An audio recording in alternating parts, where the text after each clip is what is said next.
show for you. And it is live. And it's live. And they are the Conway Brothers. Which one's Ross? 1985, the year in which Top of the Pops had never looked more professional. When you're watching it at home, it looked like this really sophisticated nightclub. Or felt more competitive. There wasn't that much camaraderie with other bands, like whispering and talking and pointing.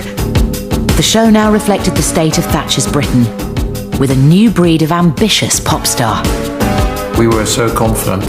We knew it was going to happen. Rubbing shoulders with passionate political activists. Their job was to look like they were having a great time. And here I'm singing about, war and death, strikes, nuclear weapons. All soundtracked by the rise of sample-filled electronica. Now, why anybody would want the sound of two dogs having intercourse baffled me. And topped off with a wind tunnel of big-haired power ballads. You could see all the fillings in your mouth and whatever. And I couldn't watch it half the time. I was like, oh no, oh no.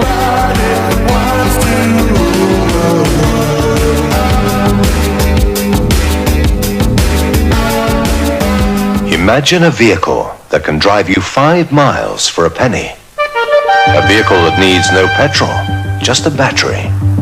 And that takes the press of a button to start, the squeeze of a lever to stop. The Sinclair C5. It's a new power in personal transport. January 1985 saw the birth of an 80s icon in a brave new tech world. And in a parallel universe, Top of the Pops also ventured into pastures new. Now, on one, the people and songs that are everyone's talking point in Top of the Pops. The show was still run by Michael Hurl and regularly attracted 10 million viewers. But the first episode of the year had an announcement to make. One or two changes in format on this week's Top of the Pops. Yep. Richard is now going to explain all. Well, it looks like this, you see. We went out to find out what you wanted from Top of the Pops, and the overwhelming request was more top hits. So from this week, we count down the top 10, starting with Foreigner at number 10. In days gone by, only 7 or 8 acts would feature on the show. This year, with short clips of videos from the top 10 and beyond, there would be up to 19. This would soon benefit one band in particular. Dead or Alive had struggled in '84. Late in that year, they got new producers and a new lease of life. But their first single together proved a challenge. It was the most frustrating record in the history of Stock Aitken Waterman. It would go up one week, go back the week after. Then it would go up and it would go down. After the whole of the rest of that year, it still hadn't really cracked the top 40. So Pete Waterman took it under his personal belt to make sure that it was a hit. CBS said they wanted another mix. Now, I have to tell you at this point, we've done about 5 mixes. We're running out of ideas. The BBC had a sound effects department, and you could buy these sound effects records and covered everything. Every sound you could imagine was on these BBC archive sounds, doors, bridges, bombs, police sirens, everything. So I'm looking down at this, and I noticed there was, on one of this sound, were 2 dogs having intercourse. Now, why anybody would want the sound of 2 dogs having intercourse baffled me. We got carried away with it, and we put it on the record. So it went out just about the week before Christmas. So when we came back, first week in January, every club was playing this TDF mix. I mean, it was like the depot was full of orders.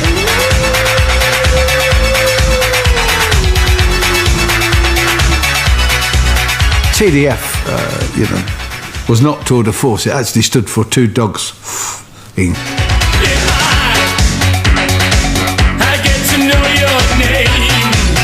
Through January '85, the TDF mix edged the song up the charts. And as fate would have it, in the last week of January, Top of the Pops introduced their new slot, featuring bands just breaking into the top 40. Then suddenly 14 weeks in, it was number 40, and they decided to give us a break on Top of the Pops as a sort of new entry. This song has taken 2.5 months to make the chart. From Liverpool, it's Pete Burns and Dead or Alive. You spin me round like a record. So when Michael Earl called you and said, you know, we're going to put this record on as a breaker, we knew at that point that was the break we needed.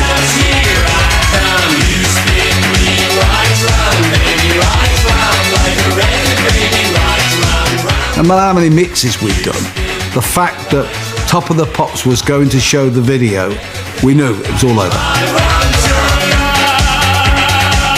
Because we knew that once people saw Pete with his eye patch, with all the flags, we would be in the top 20 the next week. We knew. And that's the power that Top of the Pops had. We've got a new number one for you on this week's Top of the Pops, another live Top of the Pops, of course. Dead or Alive, another Merseyside band. You want that moment where your dad goes, well, I've seen it all now. Don't you? You know, oh, well, that's ridiculous. I'm sure there were houses throughout the UK going, what's that?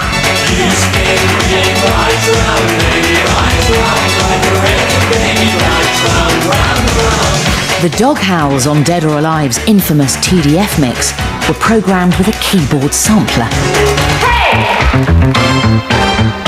This new tech was much loved by big producer acts like Trevor Horn's The Art of Noise, who performed tracks on Top of the Pops with minimum vocals and sampled sounds.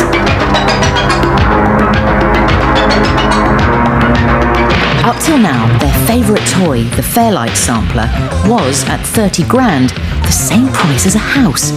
But in '85, at a quarter of the price, came the Emulator 2, and it inspired a young bedroom producer at his mum's house in Leytonstone.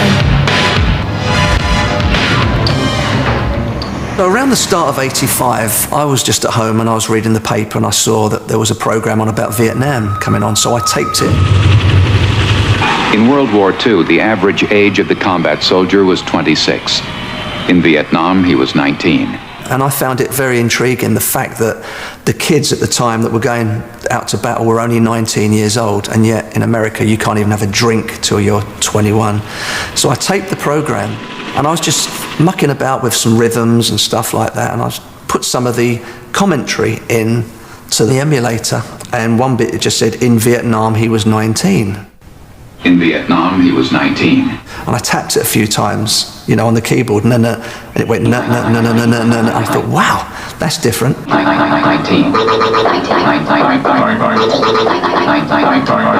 The Vietnam War has inspired an unusual pop record due to be released next week. All the indications are that it's going to be a big hit. In World War II, the average age of the combat soldier was 26. In Vietnam, he was 19. In Vietnam, he was 19. Alongside the single, Paul asked the producers of Vietnam Requiem to create a video from the documentary's powerful footage. In Vietnam, the combat soldier typically served a 12-month tour of duty, but was exposed to hostile fire almost every day. It was so powerful. You're talking about young boys being sent off to foreign wars. You know, and it really, really had a resonance. According to a Veterans Administration study, half of the Vietnam combat veterans suffer from what psychiatrists call post-traumatic stress disorder. Many vets complain of alienation, rage, or guilt. Some succumb to suicidal thoughts. 8 to 10 years after coming home, almost 800,000 men are still fighting the Vietnam War. I remember going into Chrysalis and watching it, and I saw 3 women journalists actually come out crying. And that was, we thought, wow, what have we created here? It went in at number 4 in the charts, first weekend, which was incredible. A brand new act to go in at number 4. At that time, it just did not happen. In Vietnam, he was 19. In Vietnam, he was 19. Michael Hurl, who was the producer of the Top of the Pops at the time, basically kept on saying to me, you know, do you not think that you could really do something on Top of the Pops? I wasn't really sure what was going on.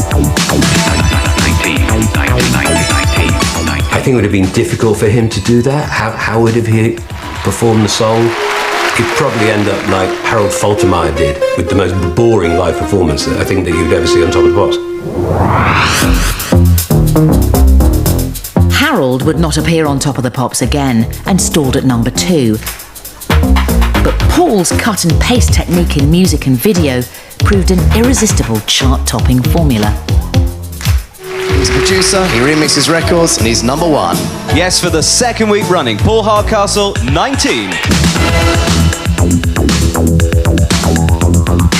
We got to number 1 and we were quite amazed by it all, but we obviously wanted to stay there. And Paul came up with several different mixes. And one of the reasons we did that was because Duran Duran were right behind us at number 2. Okay, look over your shoulder. I went back into the studio and I remixed the track and I changed some of the vocals around. 19. I added some new documentary which I'd found, which took the war on slightly further, and I called it the Destruction Mix. Unlike Vietnam, World War II saw America unite behind her fighting men. The two wars were just as different on the front lines as they were back home. 19. So a different edit would go on to Top of the Pops each week. 19. Which then people went out and repurchased. And we stopped, you know, the biggest band, most probably in the world then, which were the Duranis. And also they had the biggest film in the world at the time with View to a Kill. And little old me stopped and being number 1. And it was quite a feat, really. And I think Simon Le Bon wasn't too happy. Excuse me, aren't you? Bon, Simon Le Bon. Now, Dire Straits have said that they won't be touring after the end of next year. It's simply too expensive, but they've got a great video. Money for nothing. This is it. 85 proved a turning point for the industry and for Top of the Pops. Videos were now more than half of the show.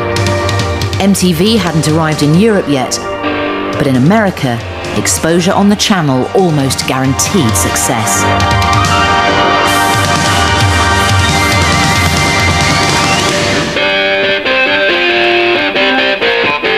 Mid-80s, what you were seeing was the record companies at their peak power.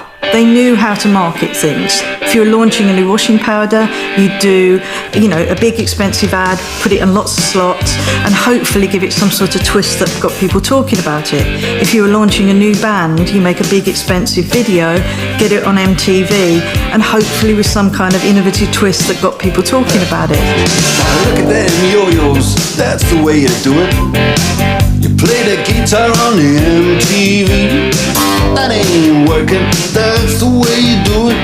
Money for nothing and your chicks for free. And for 3 unknown musicians from Norway with a background in prog rock, video production would change their fortunes entirely. Well, we were just 3 very ambitious guys who moved away from our native Norway without any other plan than to become pop stars. Coming to England, that was really the first time we sort of got sort of bombarded with pop music, because that wasn't really that much around in Norway. You know, we had like 1 hour a week on the radio where they play pop music. We took the ferry over the first time we came over, and Human League was the first thing we heard in the cab.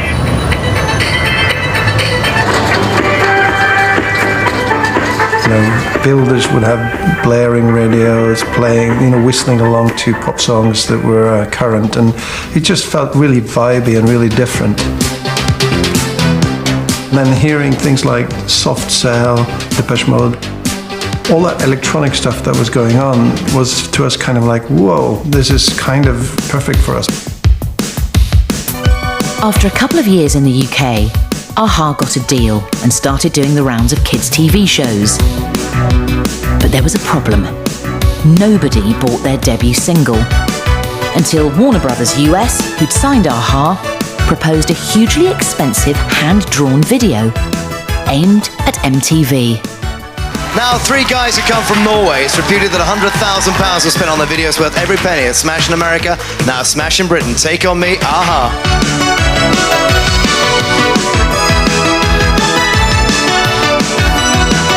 The good thing is that we became very successful everywhere very fast. We could not compete with anything like that. We couldn't do it. I just looked at it and thought, well, you know what? If that's the way the record industry is going, God help it. I thought, that's a game changer. They've made the video as important as the music.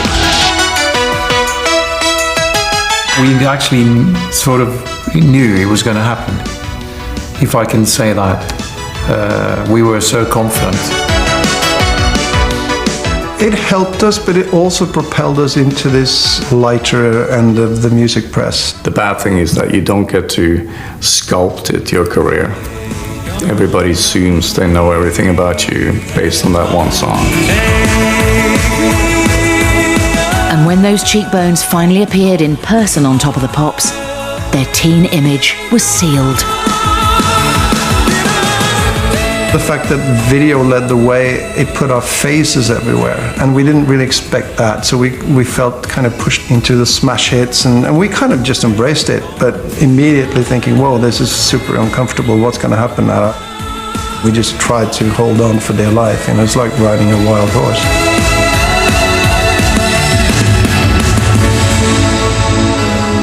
I'm stuck there. I'm still stuck there.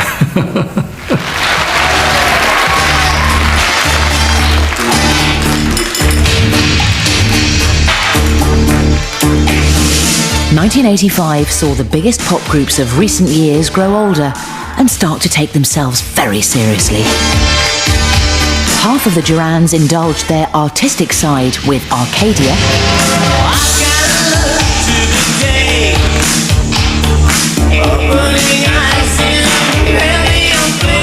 Spandau were in tax exile on a long world tour. Wham were in China, and Culture Club were falling apart. This left a sizable gap in the market.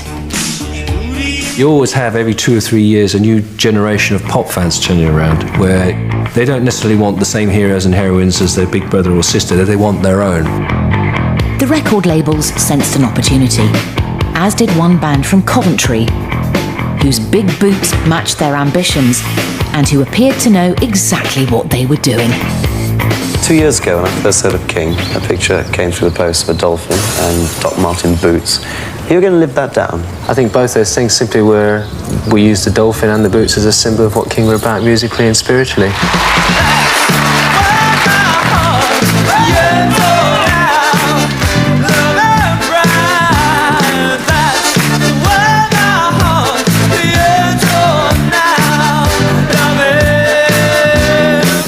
When we arrived to do that debut performance on Top of the Pops, I was wearing my yellow checked suit.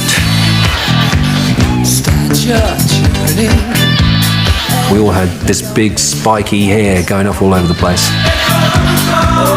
Almost like a Bay City Rollers kind of dress-up idea.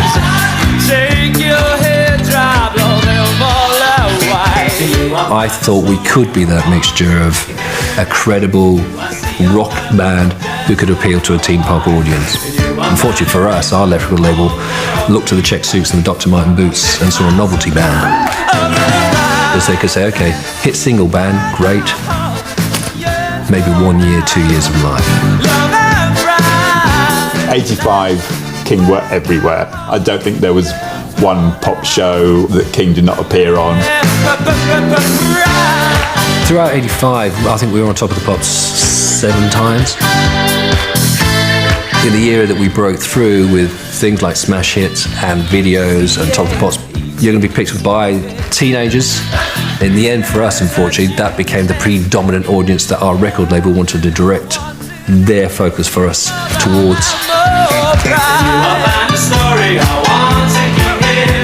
Automatically now, the credible music audience, the gatekeepers, are looking at that and thinking, well, they're not a credible music band.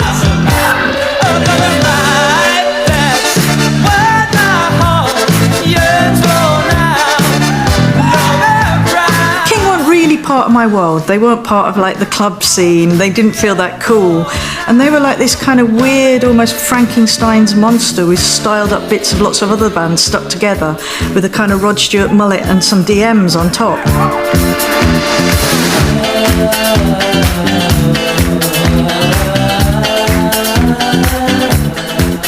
eventually we started bickering between ourselves as a unit. That by the time we got to Christmas, Top of the Pops and stuff, we were pretty much over as a band anyway. But then, of course, we went on to do the Old Grey Whistle Test New Year's Eve. Okay, the new, it's King! And we were playing that show, and my manager and I had a serious conversation of saying, okay, yeah, we've got one great moment here. Why don't we go out and do our David Bowie Hammersmith moment? And we seriously talked about it, which was to walk out on stage and say, thanks everybody, it's been a great year, but King are never going to play together again. And I kind of wish we'd done that now.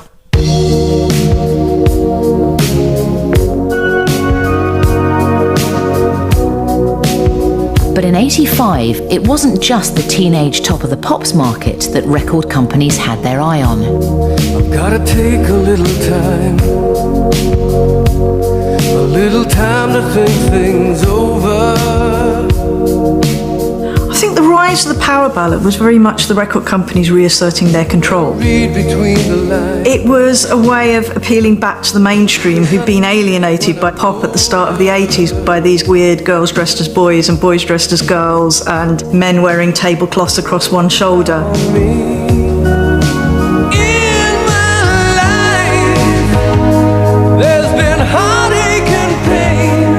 You know, here you had a good, honest person singing into a wind machine with a tune you could recognise.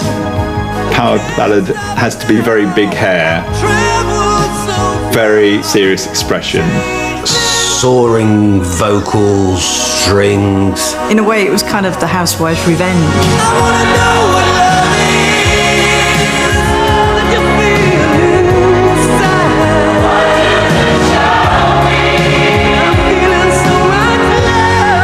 Lots of synth washes and pads and drama. Who's gonna drive you home tonight? It was big drum sounds.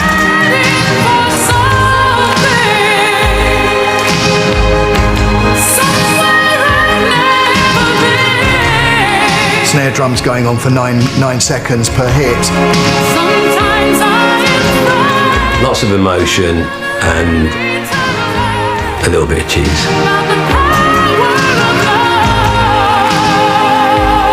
The Power of Love was the biggest selling record of '85, in a year that record labels found multiple ways to target the mainstream.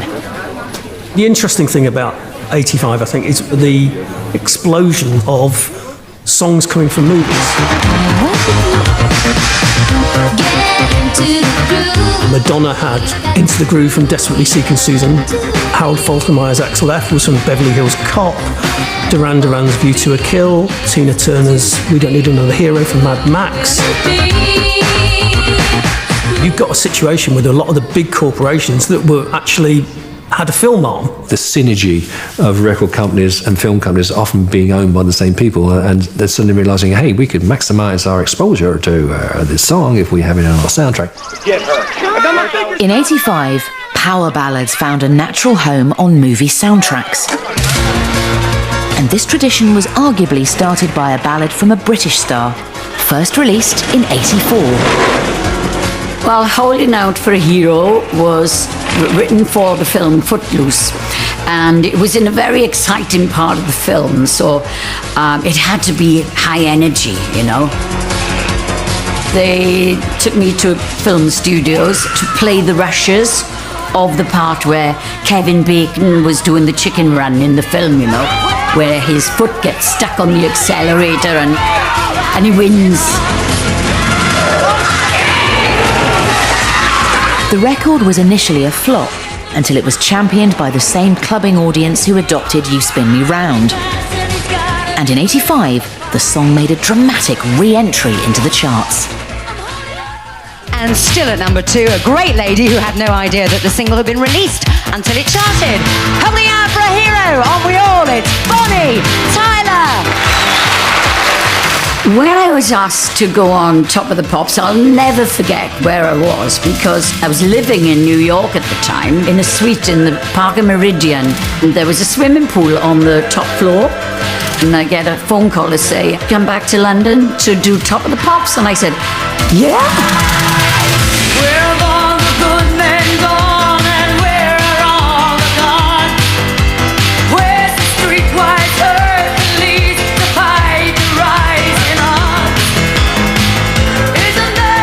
didn't even know that had been a big hit in the gay bars. A lot of the gay bars and clubs and things were playing it. It became huge.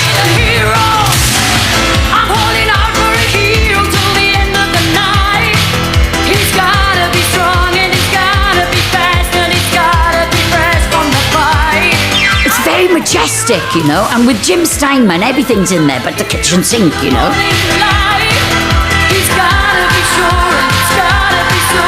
all those bongos or whatever you call them.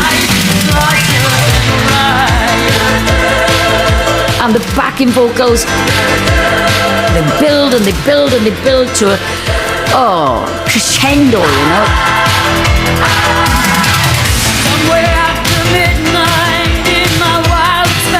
Oh, but the dreadful outfits of the 80s, oh my God. My father used to warn me, he said, you look like an American baseball player with them shoulder pads. In the 80s, we all looked stupid like that. And they always have these cameras underneath your chin, looking up your nose. You could see all the fillings in your mouth. I couldn't watch it half the time. I was like, oh no.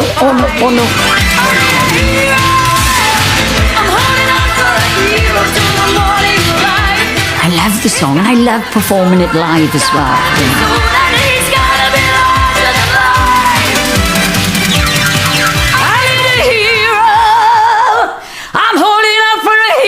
Till the end of the night. He's gotta be strong and he's gotta be fast. Gotta be fresh from the fight. I need a hero. That's amazing. Talking of heroes, July 85 saw a charity concert on a different scale.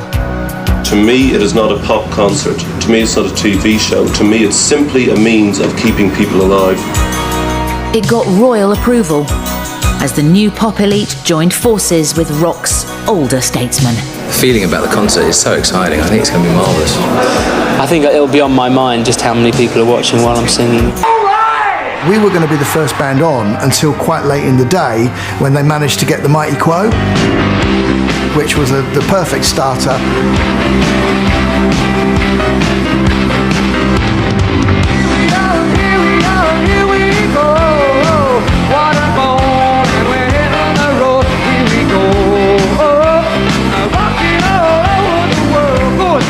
I remember seeing U2 on it, and thinking, oh my goodness, how fantastic is that?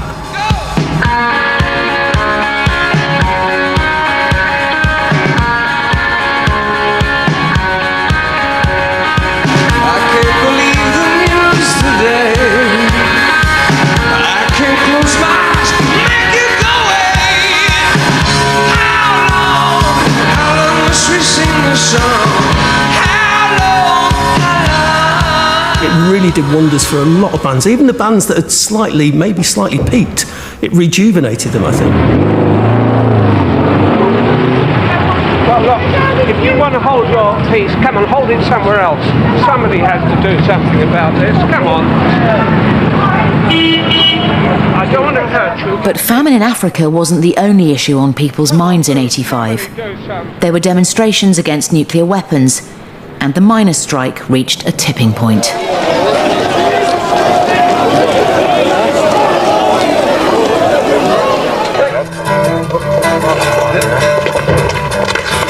European trip. And in his manager's old Volvo estate, young anti-pop star Billy Bragg toured the country on a one-man mission. Rock and roll is on the road again.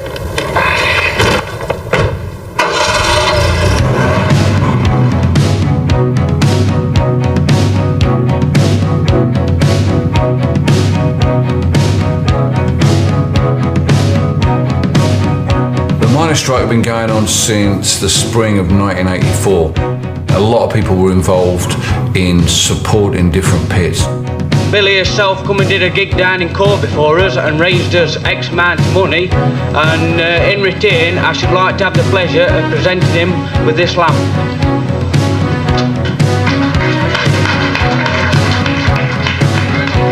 Early on in the miners' strike, I went and did a gig up in the northeast in a mining town, and the support act was a guy named Jock Purden, who was a guy might have been in his 70s, he was an ex-miner, and he sat on stage, didn't have any instruments, sang a cappella with his hand over his ear.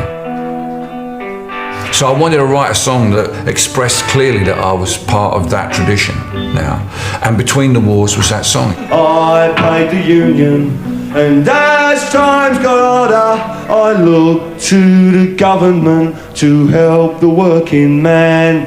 But they brought prosperity down at the armory, where arming for peace, me boys, between the wars. I was trying to make a point not just about the miners' strike, but also about the possibility of nuclear war, because the idea of nuclear annihilation was very real to us at the time. I mean, the government were producing pamphlets to tell you, to hide under your living room table and keep your tail between your legs. Is the chart entry at number 40 for The Alarm an absolute reality? And the thoughts of Chairman Billy surprisingly catapulted him into the charts. Down at 38, Mick Jagger, Just Another Night. The great thing about Top of the Pops is while most of it was kind of mainstream light entertainment, there was always room for outsiders. A new entry at 33, Billy Bragg and the Between the Wars EP. Down at 30. And Top of the Pops, because it was so simple, it was just me and the guitar anyway, I wanted to play live. And this caused no end of problems. Well, now, it took me 3 listens before I really understood this song. This really is an evocative song, live in the studio. Would you welcome Billy Bragg and Between the Wars?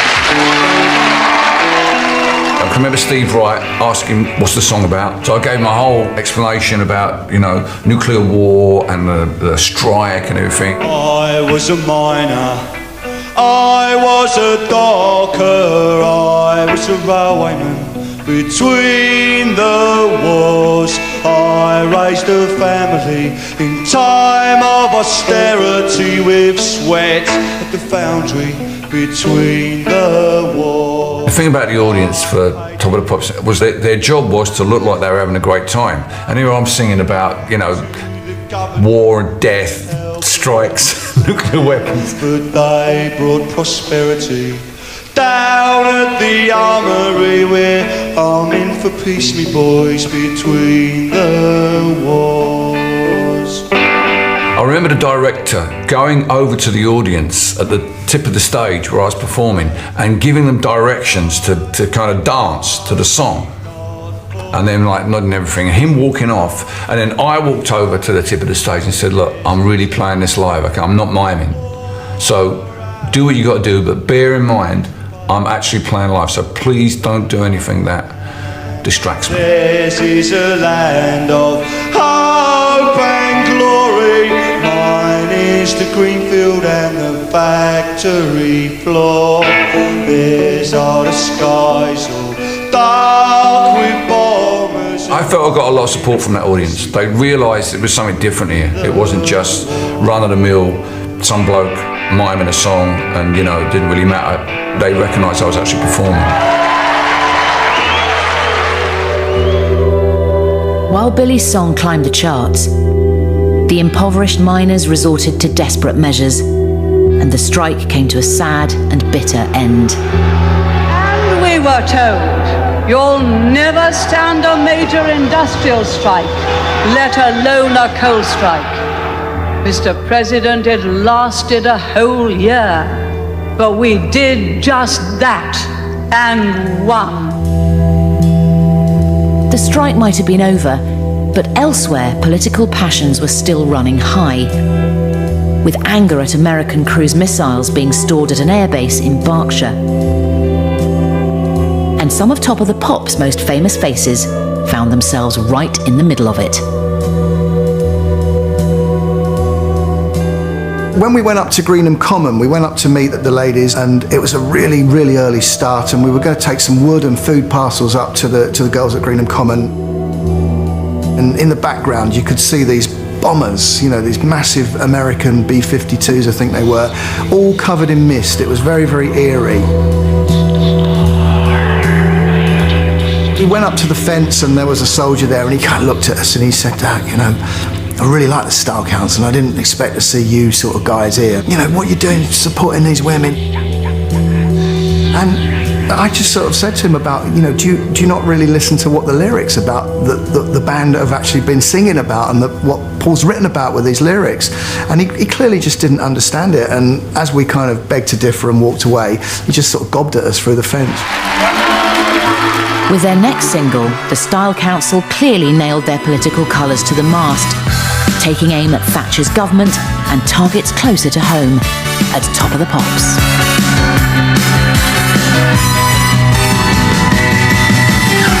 You don't have to take this crime.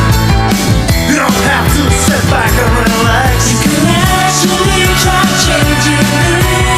I remember Paul saying, you've got to put a strong message out that there is something better out there. And you know, the whole thing about you can't sit back and relax when Frankie Goes to Hollywood, we're telling everyone to relax. Because Paul was very aware of the other artists around us. He had a lot of opinions about the artists around us. Well, it was sticking to his guns, and if he wanted to blast pop aristocracy, as I think they were now calling themselves, he would do it.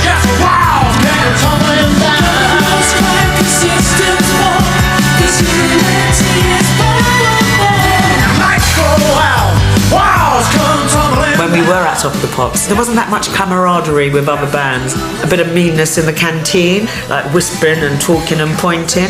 Very, very schoolyard. For us at that time, it meant that, you know, we must be making a bit of a mark.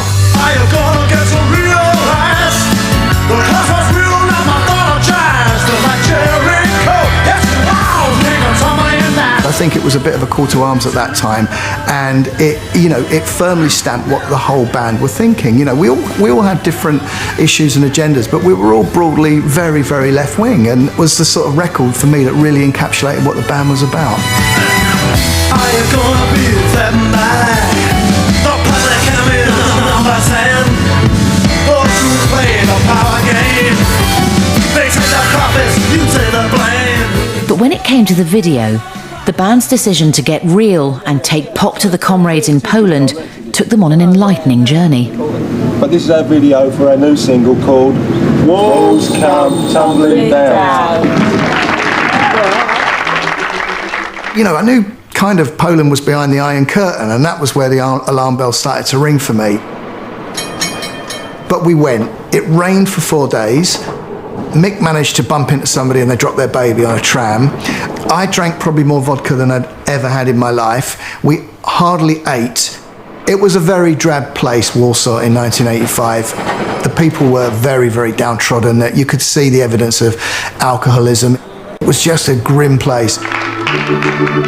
We were recording it at this club called The Aquarium, and they kind of shipped in some students that were allowed to come and watch us, probably all state approved. And then there's one guy in the video who's slightly better dressed than everybody else, and he was hanging around, and I think he was a spy.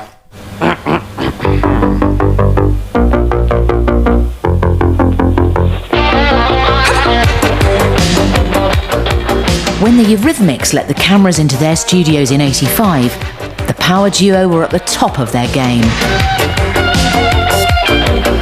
The sound of your voice on the telephone, you feel the stress all over.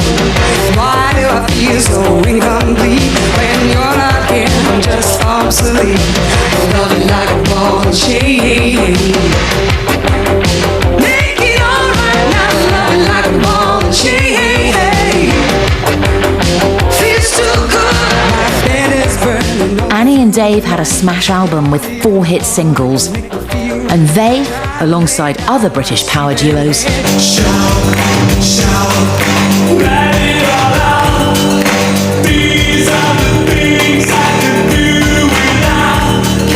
proved that by working as a tight, self-contained unit in control of your sound and image,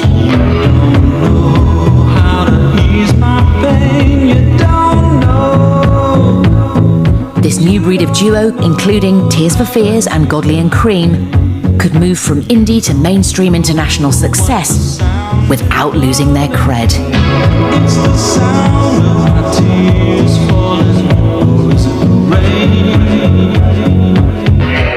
Back at Television Centre, Top of the Pops tried to find their own dynamic duos by continuing to pair presenters.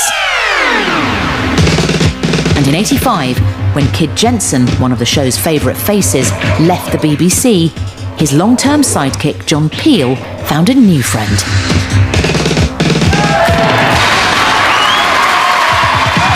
Hello, welcome to a live Top of the Pops. I'm Auntie Janice. And I'm Uncle John, and we're going to play you some songs from the Hit Parade, aren't we, Janice? They're smashing like the Style Council, and walls come tumbling down.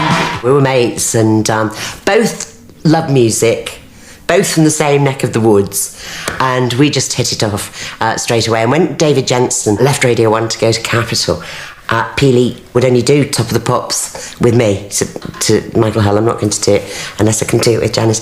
And we used to have such a laugh. Great pair of trousers. I'm really into men's trousers. Well, the less said about that, the better, if you ask me. We'd be chatting, and then we'd think, oh, should we say that? And he'd go, you can't say that because you might get in trouble, but I can say that. And then I go, all right, well, and I'll do that. I'll have you know that I had him on my bedroom wall. That seems to indicate a degree of agility I didn't believe you're capable of, Janice, I must say. We used to have great fun. Giggling and being told off sometimes for some of the things we said. Not by the producers, but by complaints from the public. Wasn't it good? There was Elaine Page, Barbara Dixon, and Jennifer Rush on the same show. We said, coming up tonight on the show. Page, Rush, Dixon. And Peely said, it sounds like a sordid incident in a cheap motel. And I said, I wouldn't know about that. That's not what I hear, Janice. These are the more recent number ones from 1985. it was a natural banter that we had. Let's have a look at the top 40 selling singles in the country this week. And guess where we start, eh? And we just laughed all of the time. Chart entry at 38, Falling Angels Riding, David Essex. In another chart entry at 37, Loose Ends Hanging on a String. But this one's going down to 36, This House, Big Sound Authority. At 35, Russ Abbott with Joy Division's Atmosphere. It's like that even when we went to Radio 1 to work, because I was on before him, and all we'd do was giggle. I remember him telling me once, and I can't remember whether this was at Top of the Pops or we were in Radio 1, but he said that he would like to actually get rid of everybody at Radio 1, apart from me. He said I could stay. And Bruno Brooks, but he put him on reception. We're going to play Out Dearly Beloved with Amy Stewart. Can I just say happy birthday to Peely? Good night. Bye. Nice. This year also saw change in the presenter roster, with the arrival of the first black DJ on Top of the Pops since the 1970s. Bernie Michael cut his teeth at Radio Caroline, where he acquired the DJ name Dixie Peach. In '84, he was poached by Radio 1, but curiously not to play the soul music he'd spun on pirate radio. Dixie Peach was a lovely human being, Dixie Peach was, and he really loved his soul. Absolutely loved soul music. For some reason, seemed to be doing a rock show. When I was at Radio 1, I was one of the few black presenters on the station. The fact that I was actually doing a rock show, I presume, made me more versatile. In the summer of '85, this slightly wary newcomer was invited to present Top of the Pops. No, there were very few black faces around at the time. Anything you did would really stand out as far as, what's he saying, what's he doing, what's happening there? Thank you for being with us tonight on Top of the Pops. Next week it's presented by Britain's answer to Crockett and Tubbs. That's Gary Davis and Dixie Beach. The first show was terrifying. I got to the studios and I was amazed by the people at the gates as you're going into the building screaming. And I got recognised, which was really strange. I think that was the very first time anyone shouted at me, Dixie! Went into the studios. Everything was incredibly quick. You're doing this, you're doing that, blah, blah, blah. You've got so much time. Are you ready? Here we go. Welcome to Britain's best loved serial, Top of the Soaps. You've seen him on Radio 1 for the first ever time on television, a natural life-size effigy of Dixie Beach. Thanks, Mike. I've been laying in the sun in anticipation for this big event, but tonight I'm going to kick off with Scritti Politti, Word Girl. I'm still stunned the whole time I'm doing it. Well, my little girl. down to a bit of up.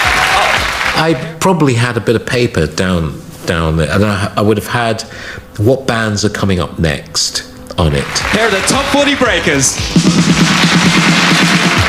I bent down before we had actually finished doing the piece.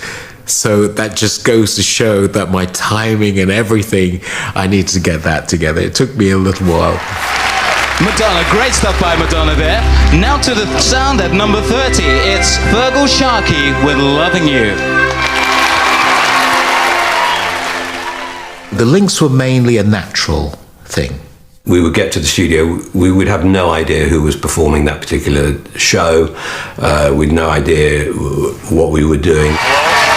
Operator, can you connect me to Flash Gordon, please? Oh, hi, it's Flash speaking here. Flash. Well, you'd have to rush. So you'd finish going, you know, la la la, here's the Smiths with How Soon Is Now. The Smiths, How Soon Is Now. And as soon as they started, you'd have to leg it across the studio and climb up these steps and get onto the gantry. And then somebody would rearrange the crowd. We were never told what to say, ever. It was entirely up to you. Oh, when we do the first link, let's do this. And I thought, okay, all right. Welcome to Top of the Pops. We've got a knockout show lined up for you. And here is the only man who at Radio 1 has got a better suntan than me. It's funny looking back on it now, thinking, maybe not. It's Radio 1. Me having a tan was always a running gag on Radio 1. So I guess when Dixie and I presented the show for the first time, it was just something that we did in all innocence. I think it was a bit of a thing that I thought could break the ice, you know, at the time. Not the way I'd do it now. If it was hard making it as a black DJ, for Loose Ends, making it as a black British soul act, after 3 years, 6 singles and no hits, was nigh on impossible. We were talking of a time, by the way, when nobody believed that British black acts could have hits. It wasn't that, oh, fantastic, somebody is at last making some great British black records. No, the opposite. How dare you? This is the American market.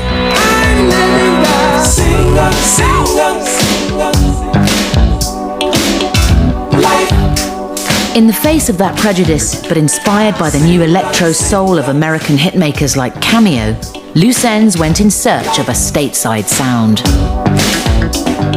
So we went to America, and the first thing, I'm a bass player, and the first thing the guy does is like, well, we're not going to put no bass on this record. We're going to put Moog bass, keyboard bass. And they were fooling around with 808 drum machines. We added it, and instantly it was like the song just sort of stood up. Boom, ba-da, boom, boom, di-di-di-di-ding, boom, ba-da, boom, boom, di-di-di-di-ding, boom. You know, it had this little bell thing, di-di-ding-a-ding. The single went top 20, and Loose Ends finally got the long-awaited summons from TV Centre. Cars were sent at 7 o'clock in the morning. It was almost like going to the Buckingham Palace. The guy came outside my house and stood up with his hat on his chest. So he's standing there. So I looked out the window, and the kids from the flats are all looking at, who's this geezer standing outside? So we get to the Top of the Pops, the guy opens the door, and we get out. You are getting very nervous when you're in the BBC dressing room because everyone around is so prim and proper. Everyone is like, you know, the ladies that come in with the clipboard and the pencil in the ear and the walkie-talkies. It's a very strange experience because people are cheering and the song's just starting up and it's quiet. It's not loud, it's very quiet. And these people go, "Hey!"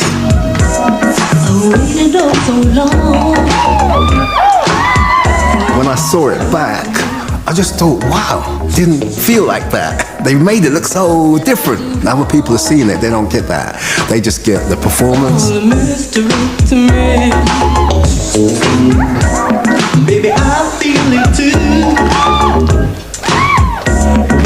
Friends parents were looking at it and going, gosh, Carl, can't believe it was you. That's not you, is it? Is that you? Could I be wrong for you?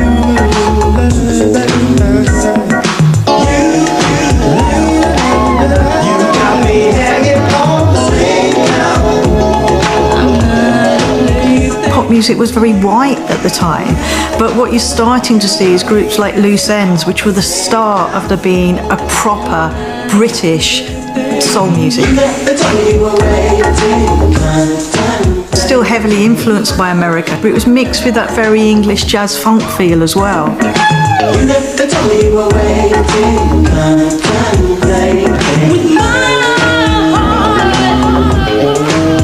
But in spite of their newfound success, Loose Ends knew there was a danger of them losing their valuable home crowd that had grown them in the first place.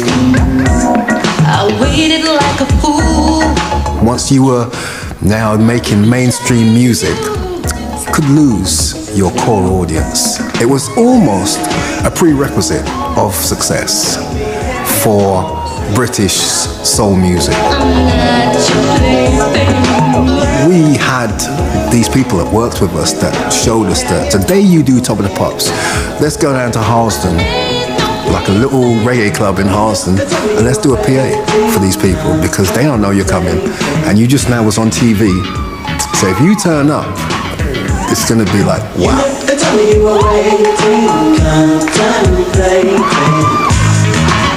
Leading up to Christmas, competition for the coveted #1 slot was festively fierce, and a perfect recap of the year.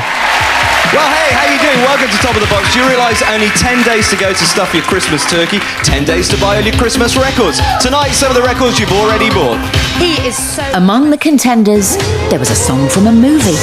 Say you, say me. Even if we don't all remember White Nights with Baryshnikov and Helen Mirren. That's the way it should be.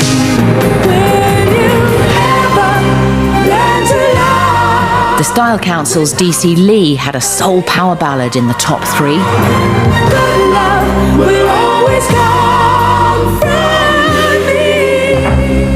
In the wake of Live Aid, there was an update of last year's #1. It's Christmas time. There's no need to be afraid. Wham re-released the biggest #2 of all time.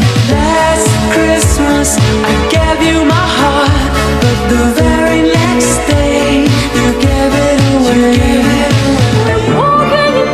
And a young Aled Jones soared into the charts.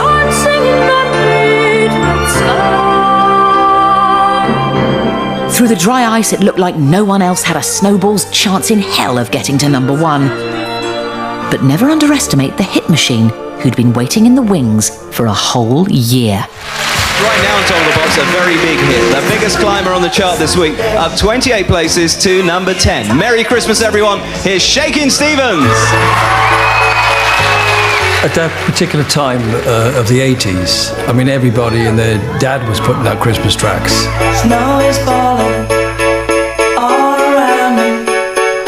Children playing. In '84, Merry Christmas Everyone was sent down from the writer Bob Heatley, and I first heard it and I thought, wow, this is a #1 record. Merry Christmas, everyone. Night of the parties. And we held it back till '85 because there's no way you can compete with Band Aid, you know, with a charity record. Time for presents and exchanging kisses. Time for singing. The video, I think it was done in Sweden, I believe, in Lapland.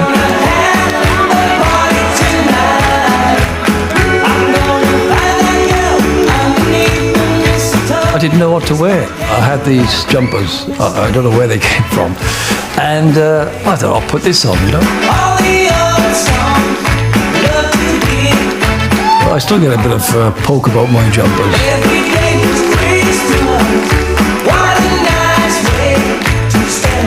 Shaky. I mean, a real British institution. Everybody loved Shaky. I think people like Shakin' Stevens, they do what they say on the tin. You know, they're not kind of asking you to listen to their prog album. They just do what they do, and people are very comforted by that. I don't think there was anybody around like me at that particular time, you know, dancing, throwing myself around like I did.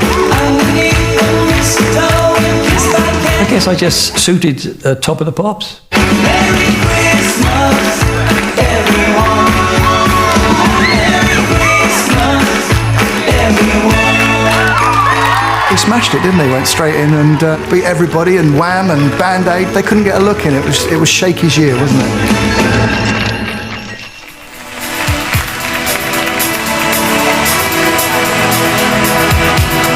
But hiding in those Christmas charts was the shape of things to come for 86. With the soon-to-be #1 debut of the inspirational, poetic and very English Pet Shop Boys. Not that in 86 anybody could stop the imperial tide of big-haired metal. Big-haired punks with the biggest recording advance in history, and big-haired soap stars. As the song rightly says,